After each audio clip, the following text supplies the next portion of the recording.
been in the photography for quite some time now, and he has accomplished himself in his photography because he has advanced a lot. Recently, he has gained also the associateship with the MIPP with a very interesting panel on dance photography. Charles has also published some books. I don't know how many, Charles. You have to give us more information about that. But he's very much into the art industry um, and book publishing business. So he's got a very, very interesting contact in this kind of world.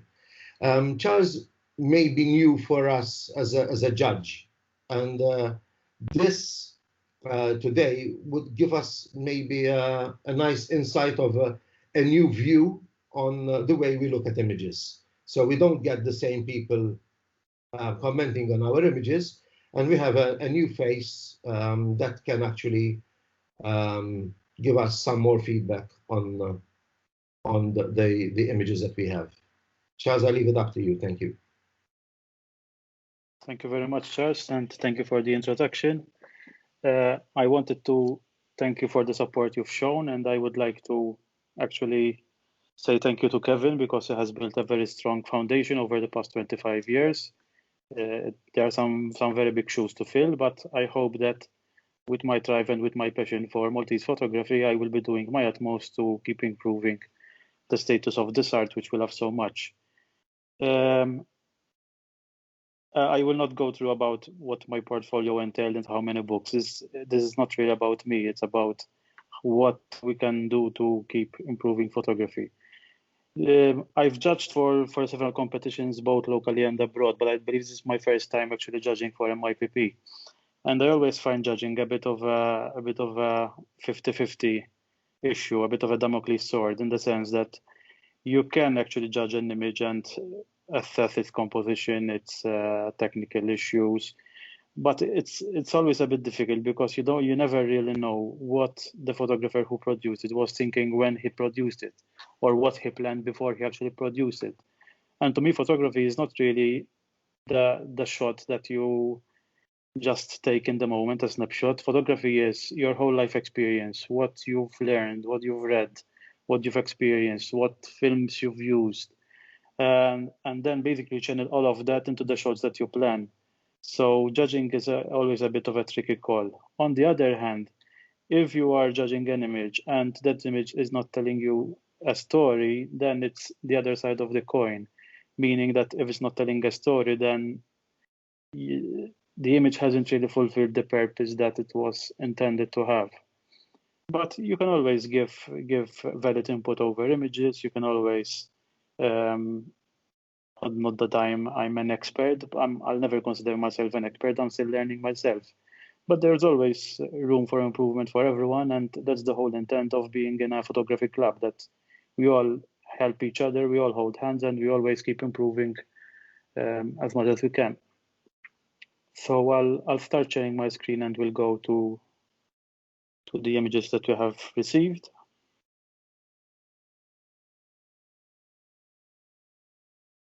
Can you confirm that you are seeing my screen, Charles, please?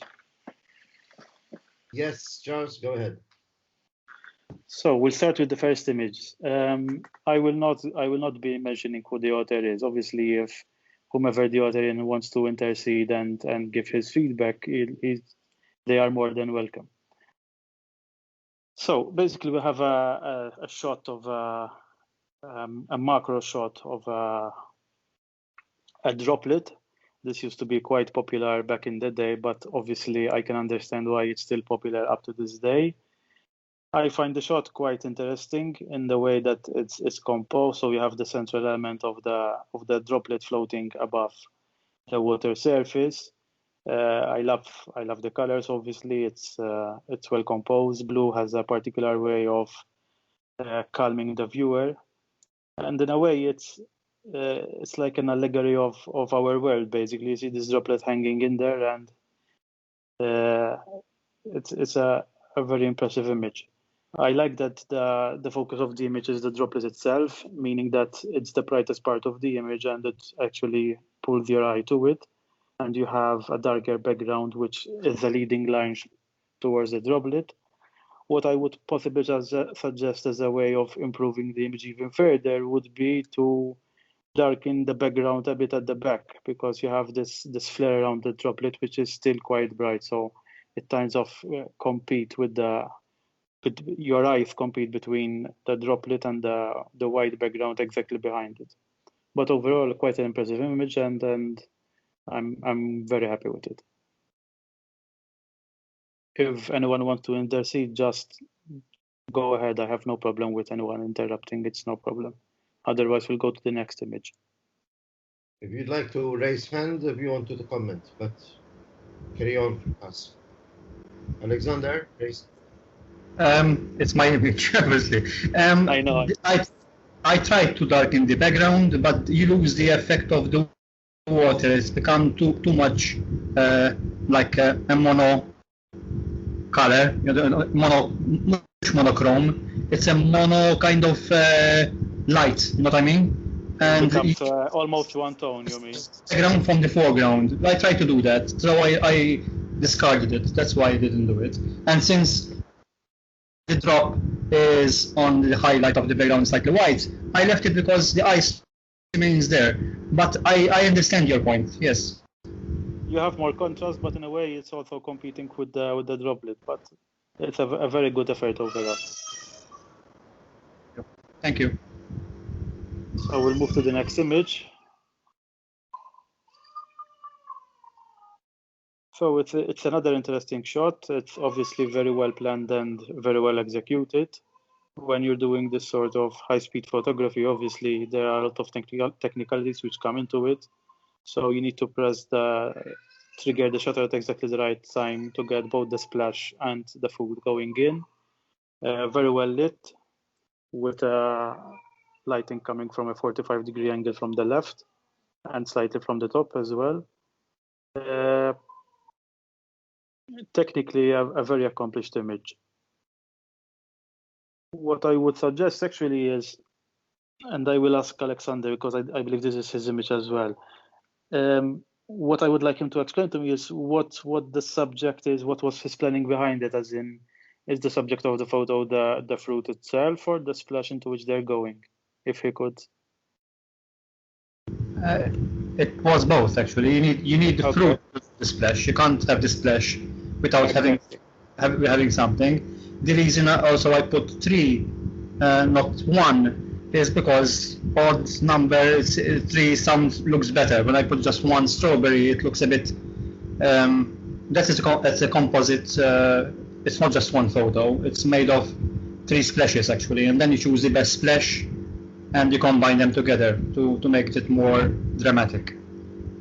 Okay, I agree. If you had used just 1 strawberry, it would have been a bit too bland, in the sense that odd numbers always work better than even numbers, obviously. But if you're showcasing 3, it works better than having just 1 splashing inside. But again, a very accomplished image, very well done.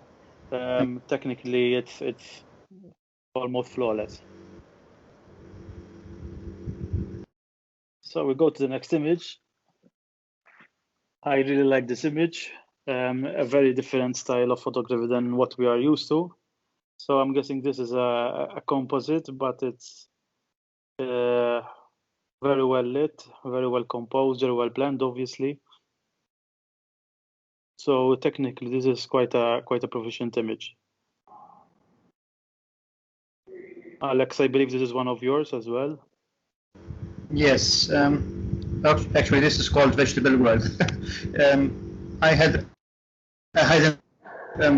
from everything made of vegetables. Even the base, it's made of cabbage. That's a cabbage, and I used it's made of different photos combined together, and I like how it turned out. It's something which already I had to do in my mind. I was planned from day one, but I wanted to do it, and it succeeded. In fact, this won me the first in a competition as well.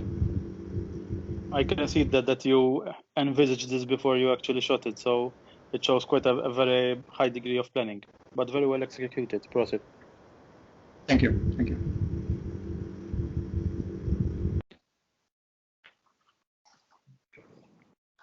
So we go to the next image, which is an almost full body portrait.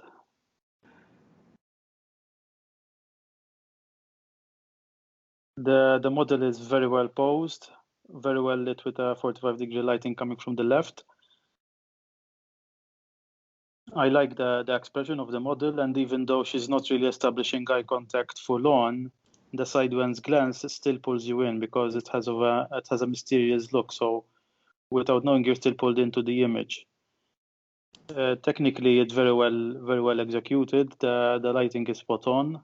I like the background. It doesn't really interfere with the model. What if the only thing I would suggest as an improvement is maybe to improve a bit on the fabric, meaning not the style of the fabric, but the way the model is enveloped within it. As in, could it possibly have been enveloped that even the lower part of her back is covered, and you use the fabric actually as a compositional tool in itself, and you use it as a leading line to lead up the model's back, but otherwise quite a very well accomplished image.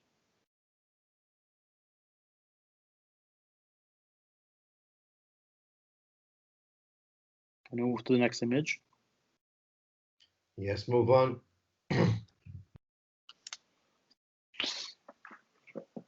So this is a shot which I'm very familiar with because I used to do this line of work. This is obviously a denser model shot in studio.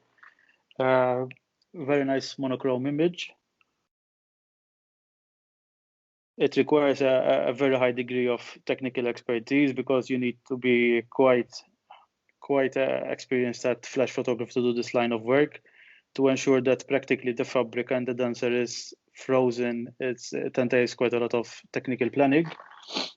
I like the monochrome conversion. If I might give just 2 points where it could be improved, albeit the image is already of a very good level, there's a bit of too much contrast between the model's arms and the model's legs. Obviously, she has tights on her legs, but the difference in complexion is quite stark. So I would try and balance that out either by asking her to remove the tights, or otherwise try and do it in post-processing afterwards, but that's usually a bit tougher to do. I would actually have asked her to remove the tights and just keep on her point shoes. And the other point is a minor point, but it's a bit visually distracting. The fact that you have this strand of fabric coming out from the top of her left arm, it's a bit distracting. Whereas if the fabric, you would just consider that it's just coming out from below her arms, it would be more visually alluring and less visually cluttered. There would be two ways of going about it. You either keep doing the shot until you get it right in camera. Obviously, this is a random thing because you'll have to keep the model doing this movement over and over till you get the right form of the dancer and the fabric going exactly where you want it to go. Or otherwise, you can just remove it in post-processing. Something else which is coming to mind, and it's something which is difficult to explain.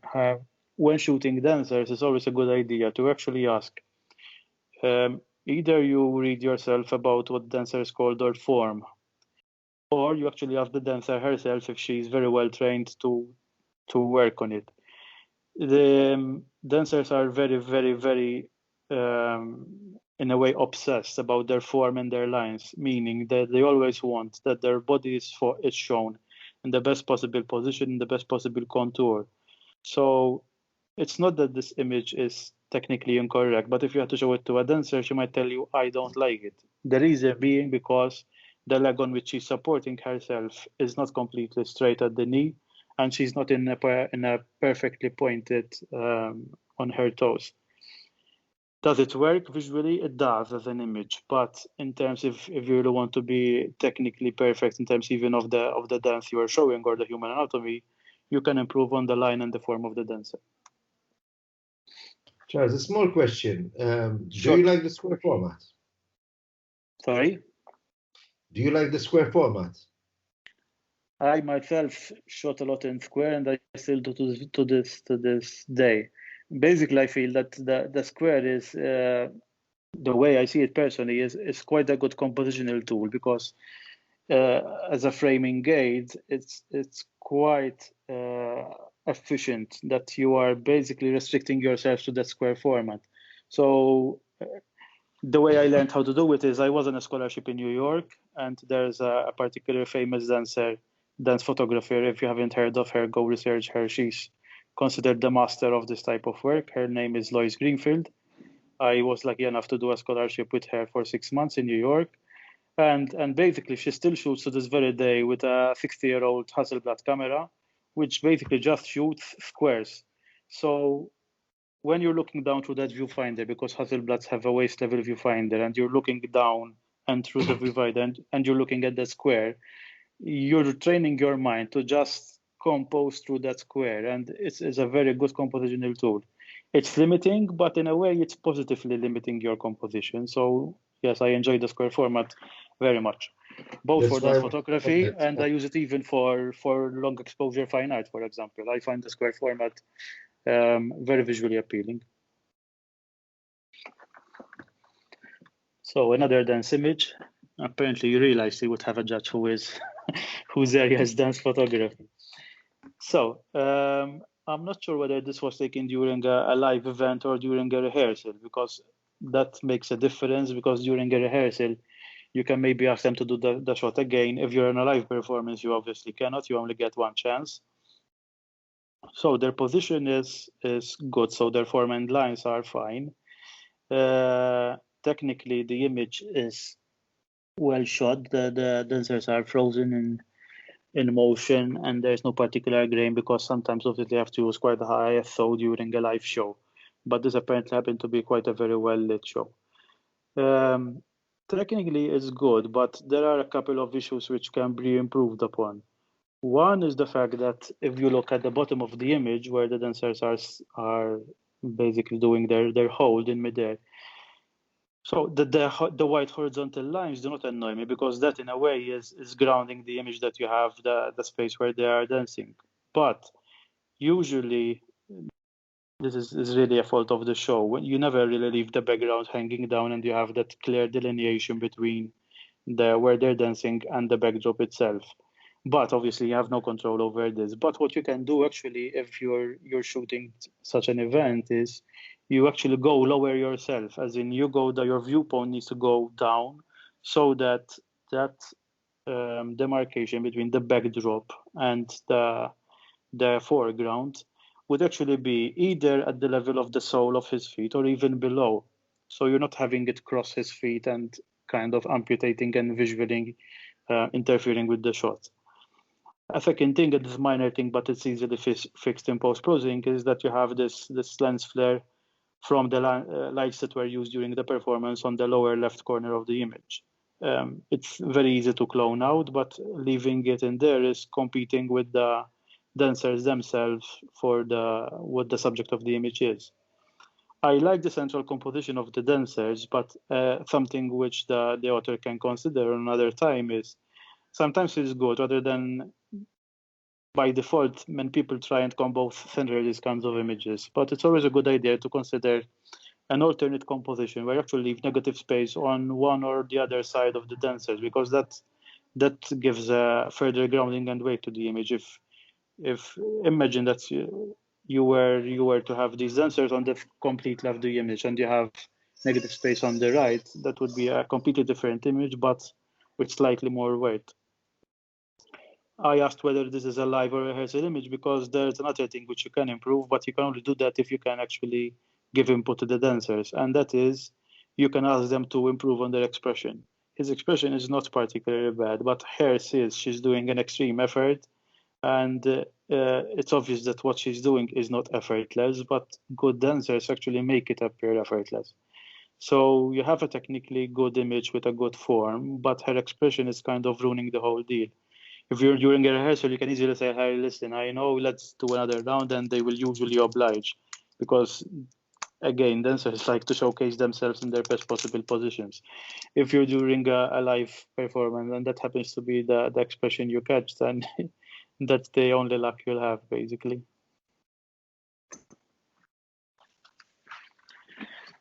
So I like this portrait. It's very well executed technically. Model is well lit. I love the leading line in her fabric going up. So we have this diagonal line, which is very alluring and leads you to explore the image further. If I had only to give just one slight point where it can be improved upon is whether the model had to be with her eyes closed.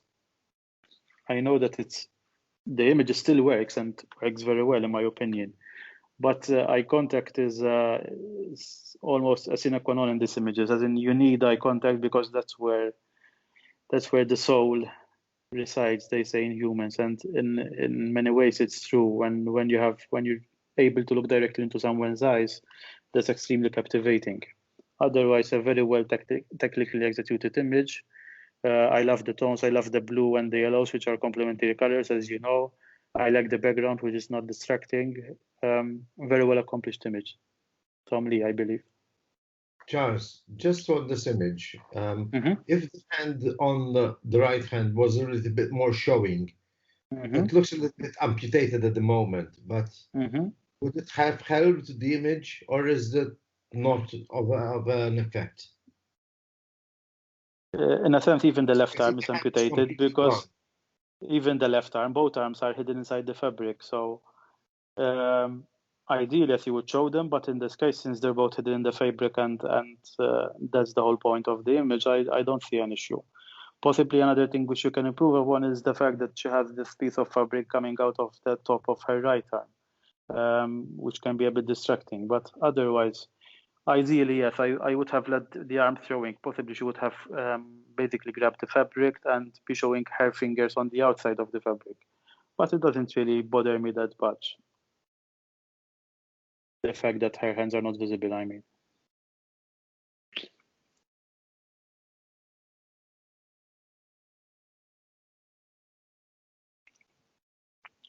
So we have an image taken, an aerial shot of two helicopters, apparently engaged in some exercise with one following the other.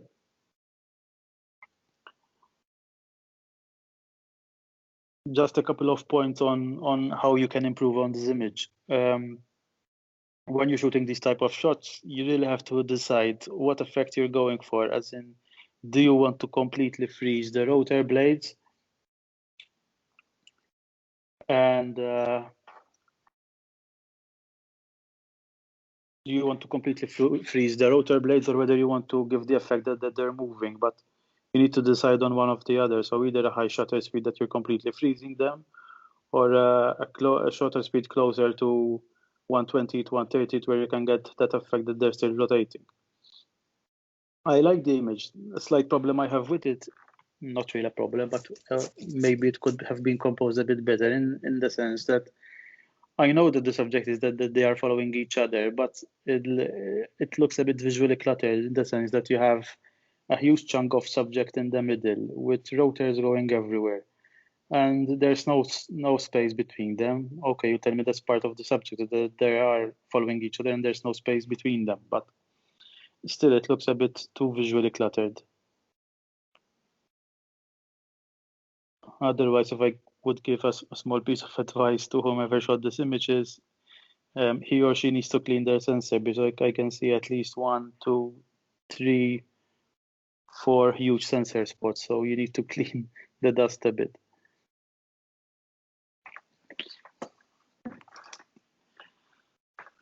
So a wildlife shot or a landscape shot, I like the way it's been composed, because many people would have tended to put the flamingos directly on the midline as a horizon, but the fact that they have been composed exactly to the bottom of the image grounds the image even more. I like the color balance. Obviously, blue and pink are complementary and they complement each other. And despite there not being one particular flamingo which sticks out as the subject, them as a group, as a subject, works particularly well. So a very well executed image.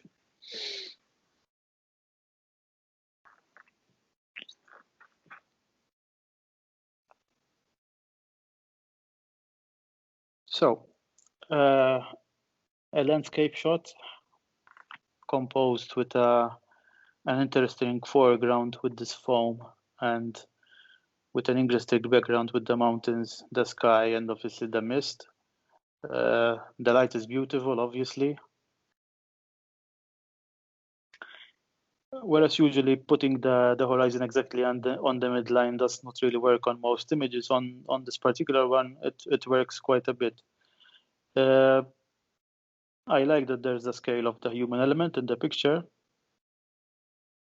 Maybe it's a bit competing with the fact that there's this rock to the right of the human, which competes a bit for the subject of the image. Just 2 minor points technically. I would have cloned out what looks like a line at the right side of the image, sorry, the left side of the image.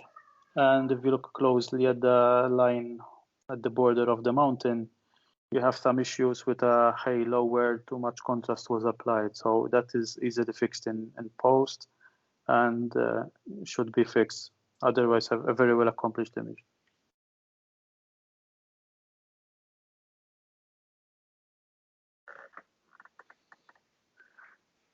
So a black and white portrait, I believe shot during travel.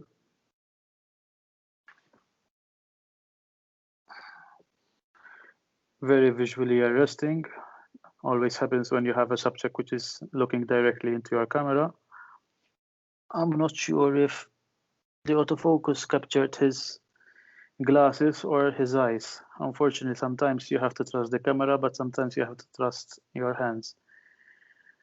But still, I like the black and white conversion. I like that it's composed with the rule of thirds, that his eyes are on the upper left corner. Technically a well-accomplished image, but it can be improved further, because if you want to give more prominence to the subject, which is his face and his expression, possibly what you can do is darken the background even more so that your face is immediately drawn, your appeal is drawn to his face, rather than you have his shirt, his turban, and his background all a bit on the bright side, and they compete, so your eyes keep going all around the image between his shirt, his turban, and his background. If you can darken the background particularly and the shirt and just leave his face and the turban, that would have made the image more visually arresting. But still, a very good image to start with. Just a small remark. In my opinion, the photographer could have easily sharpened the eyes a little bit in this way. That would have balanced a little bit, because the eyes are slightly out, they're slightly soft, and by sharpening the eyes only, that would tie the image a little bit better together. Exactly. But I agree with everything you said. So we have another image, I believe from the same author. So this is why sometimes, this is a personal opinion, I'm a very avid black and white photographer myself. Not that I don't shoot in color, and I produce a lot of things in color, but if I had to choose one option, I would always shoot in black and white.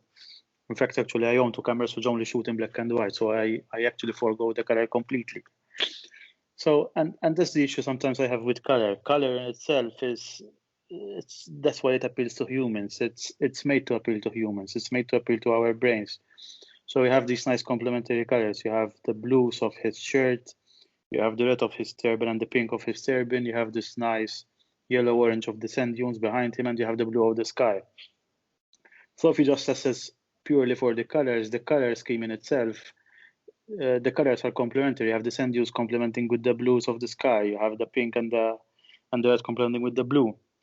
But on the other hand, the difficulty I have with this image is that you don't really know what the subject is. As in, okay, you're looking at the back of the hat, but there's nothing for my eyes to go to. If this were to have that you shot this person with actually him facing you, it would have been a stellar image. But not that I don't really like to critique images, but an image needs to tell a story, and the story needs to be told. That you look at it and you're immediately drawn in. And when you look at this image, it's not that you're not drawn in. You're drawn in by the colors and by the patterns, but you're not drawn in by the story it has to tell. Andre would like to say something about this. Sure, Andre? no problem. Hi, sure. Hi, good evening. The image basically is the guy looking at the bottom left. There are camels in the shadows. Unfortunately, I couldn't get that to darken. Okay. There's a ridge behind the subject. He's looking at the camels, the shadows of the camels on the sand dune, which didn't come very pronounced on my processing, I'm afraid. Wow, That was the subject. I'm seeing the shadows. That's interesting. Okay. Now that you pointed out to me, yes, I can see them. But as you're saying, if you had managed to pull those out more with post-processing, yeah, which with some help it can be done, that would have been a completely different image, because without you having pointed me, you didn't even realize that the camel shadows were there. Yeah. So in a way, you're just caught in the meeting. Pretend that this is a guy looking at a sand dune with nothing in particular. But once you point it out, yes, the shadow is there. But if it were more pronounced and more contrasted with the sand dune, that would improve the image quite a lot. And it can be done. Yeah. It can be done with post-processing. Thank you.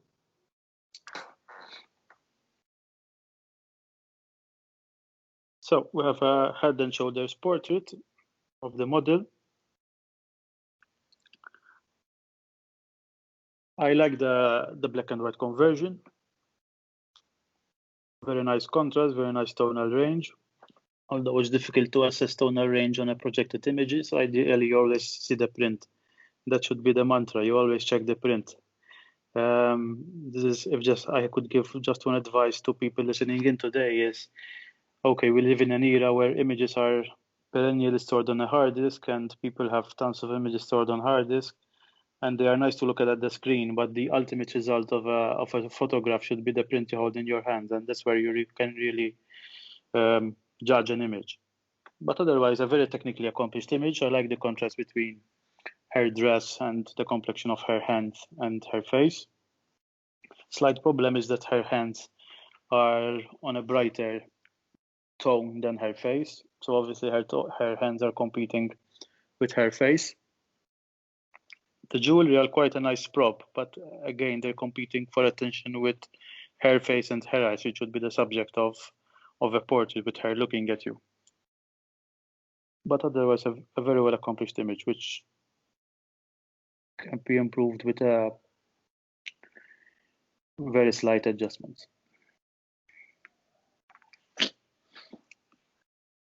So, another favorite subject of mine. This is actually how I started my photography a good 10 or 10 years ago now. I was alone in Scotland studying, and I bought my first camera, which was a Canon 7D. And I taught myself photography just going around the Highlands with a car and just shooting long exposures of the lakes and castles. So that's how my photography started. So I know this location well. I believe it's the German Palace in Marsa Scala, if I'm not mistaken. Long exposure shot, so either shot at night or shooting during daytime with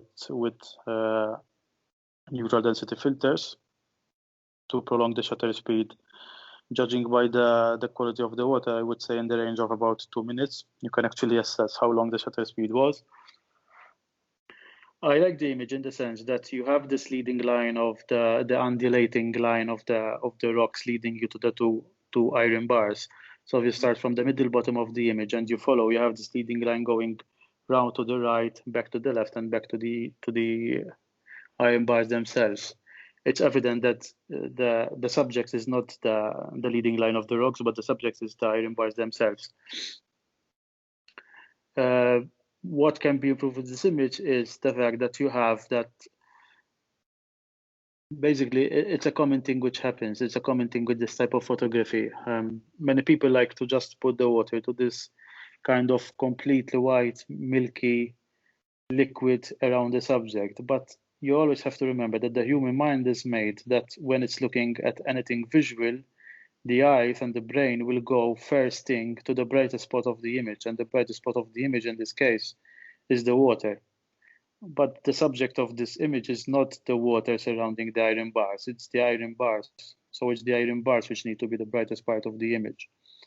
So it's an easy adjustment to do. Basically, you can do either a gradient or you just select those tones of the water itself and you just darkening them a bit, that you bring them down rather than the zone 9 or 10, which they are currently at, but get them to a zone 7 or 6. I'm talking in Ansel Adams terms. And that would improve the image in the sense that the water doesn't really have, although that's how many people interpret it, that the water must be wilky white for a long exposure shot. It doesn't really have to be that way. The water is just there to complement that ephemeral stage that you have this liquid enveloping the subject. But again, the subject is the iron bars, not the water.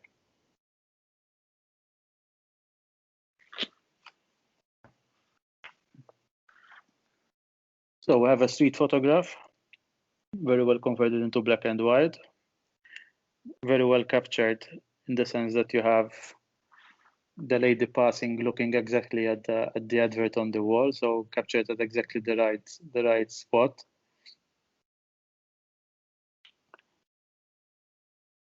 Technically, it's a very good conversion, so I have nothing to say about improving the black and white. What I would suggest is, this is obviously the way you would need to shoot this image, because you need to have a deadpan viewpoint, that you have the model in the background on the left, and you're waiting for someone to come along and look at the image and capture it at what Henry Cartier-Bresson rifle described as the decisive moment. If I had to just add a small piece of advice, is maybe move one step to the left or to the right, in a way that you have that pot of plants at the right bottom of the image is a bit distracting. So if someone could have stood a bit, even a couple of steps to the left, and try and omit that plant from the shot, it would have been less visually cluttered, but still a very good shot, and I like it.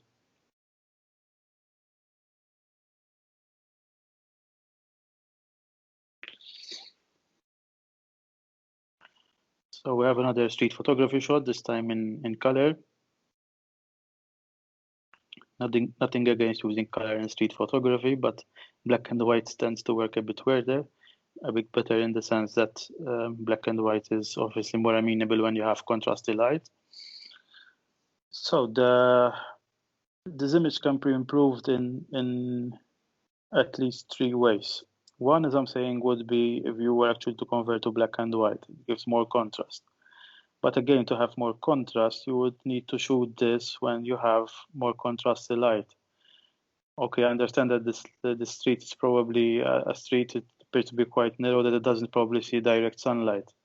But it's quite soft with no contrast and no shadow, so it's difficult to elicit and lead the eye where you want it to go. And again, the other thing is, nothing against who shot this, but in street photography you have to be courageous, and sometimes you have to take risks.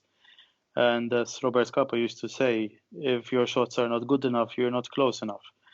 In street photography is not a genre of photography where you can stay far away and shoot with a 200mm telephoto or 400mm telephoto. You need a 35mm, and you need to get up close, and sometimes you even need to take a risk and get in the face of your subject.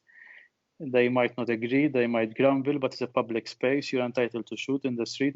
No one can stop you. And this image would probably have been a bit improved if it was shot from the other way around, as in you're shooting into his face rather than his back. Again, similar issue with this.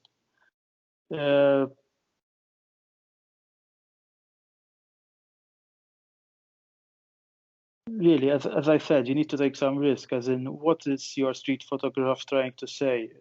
What's the subject? Is it his job? Is it his expression? Is it his clothing? But just portraying him from the back doesn't really say a lot. Whereas on the other hand, if you go point blank in his face from the front, which obviously I understand takes courage, you would get a different story. The fact that he has an umbrella. So was this a stormy day? The fact that he has the logo of Valletta of Sea would have made him quite an interesting character, probably. But again, good street photography is quite tough, but you need to take risks with it. Again, the same over here. It's nothing wrong with the images themselves, but that's the thing about photography. You have to challenge yourself to always reach to a higher level. Now, not of everyone will obviously be Henri Cartier-Bresson or Elliot Herwin, but you have to challenge yourself, and just you take a shot just because it's there. You need to plan your viewpoint. You need to work on it. You need to, rather than compose with a long lens, you need to compose with your legs, get closer, get a better viewpoint, and tell a story. That's the important thing.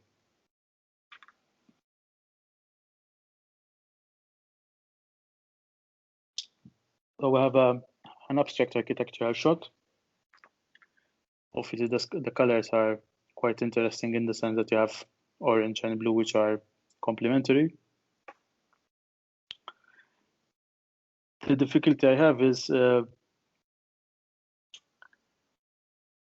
shot is not bad per se, but when you're shooting abstract and when you're shooting lines, you have to ensure that actually the lines, despite them being abstract, they're leading you to a particular pattern, or the pattern needs to tell a story. So in this case, you have two diagonals going from upper right from lower left. And then you have at the bottom, and then you have another intersecting diagonal. So they're all competing which one is the leading line.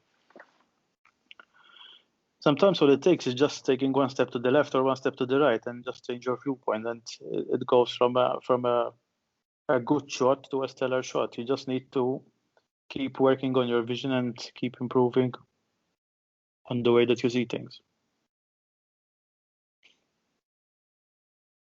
Any questions? So far, none. So we have a portrait shot. Technically well executed, very well balanced exposure between the foreground and the sky, something which is sometimes difficult to achieve. I like the fact that you have her hair billowing, which kind of emulates what is billowing in the foreground with the plants and the vegetation.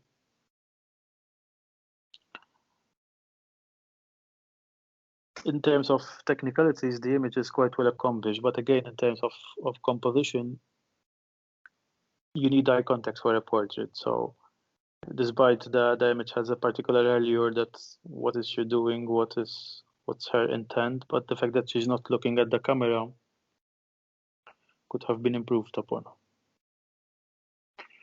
Same over here, you have very nice colors with the poppies, with the reds, complementing the blue and the yellow. And again, you have the human element, but the human element gives scale, but it doesn't really tell a story, because there's no eye contact and you don't really know what the subject is doing. So technically a good image,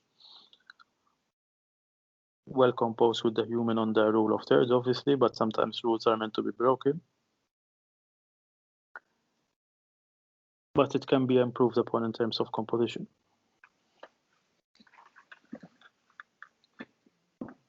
So,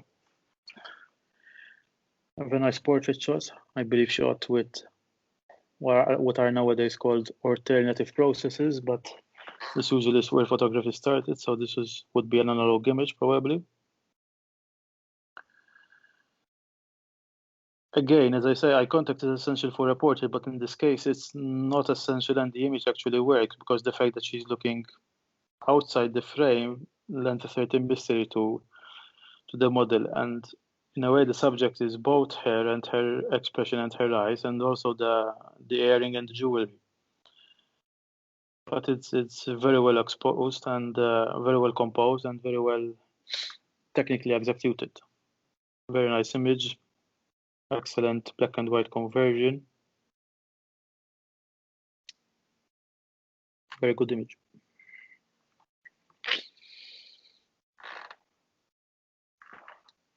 So,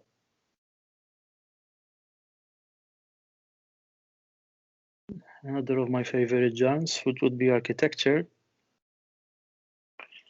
It's architecture in color. The figure at the lower right obviously is, as sometimes when mostly happens in architecture, you use a human to give scale to the structure itself. Although there's nothing technically wrong with the composition itself, I believe this is a composite basically, because you can actually see at the lower left and at the lower right corners of the image where the sky was replaced. And obviously you wouldn't have the horizon looking skewed like that. And even the building in the foreground, I believe it's a composite of 3 images. But what you can actually do is, I have nothing against someone who replaces the sky, as in if you were documenting this building for the architect, you would not be allowed to replace the sky. You actually shoot with the sky as is. But if not, this is not a documentary shot and you're obviously doing a composite, there's nothing wrong with that. But obviously, technically do it a bit better than that, because this is obviously, you don't really, you have to make sure that if artistically it's okay for you to change the sky and there's nothing wrong with that, at least make it technically feasible and credible the way that you do it. And the other thing is, the building appears to be rotated, whereas I know this building because I've shot it, and you would actually need to have, ideally you shoot the building head on so that you have the point of the spire on top and the midline of the building looking exactly in the midline. Nothing wrong with shooting it a bit sideways to give a bit more weight to the image, but I believe shooting directly head on in the midline would have gotten a better shot. And again, something which obviously as photographers you are artistically entitled to do as you please creatively, but architecture tends to be quite stringent on these things, that if you have a building with straight lines, the straight lines must appear straight even in the photograph. If you're working on commission or in a particular project, that's a condition which they will always give you. You cannot have a line which is vertical in real life and you do not showcase it as vertical. Sometimes it's tough to do unless you have particular lenses with shift capabilities, but that's an important thing to always consider with architecture.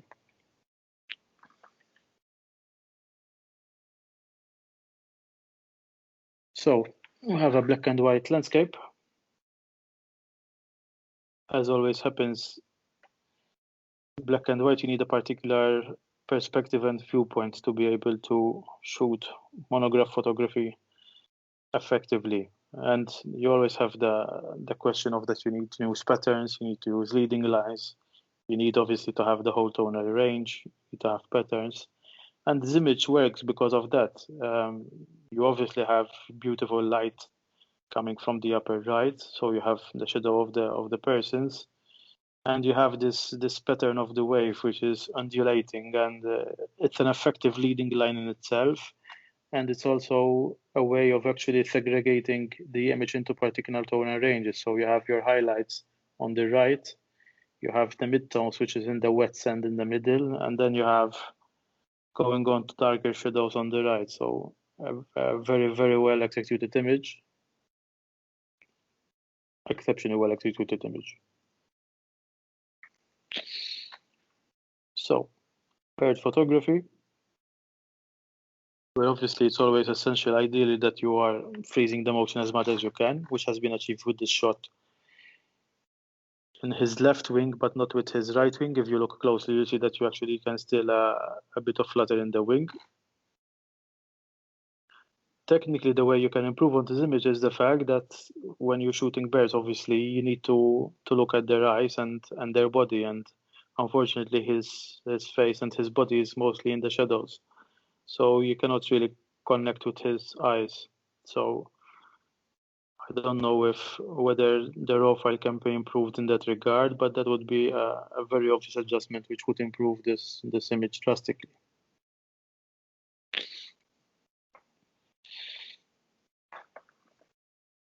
So, black and white street monograph. I believe shot on analog because I can see the label of the film at the top of the image. Obviously, their expression is well captured. You have this moment of intimacy with her head on his shoulders, and I don't know whether he's tapping her mobile or tapping her thigh, but it's a very nice expression to catch. And obviously, the street photographer who caught it was well in tune of what he was doing.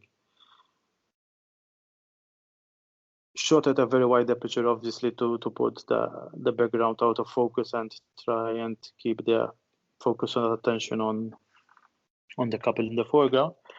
But still, the background is a bit visually cluttered with all the persons going around. You can darken it a bit further so that you keep the focus on the couple, but otherwise a very well executed shot. I believe that was the last of our images for today.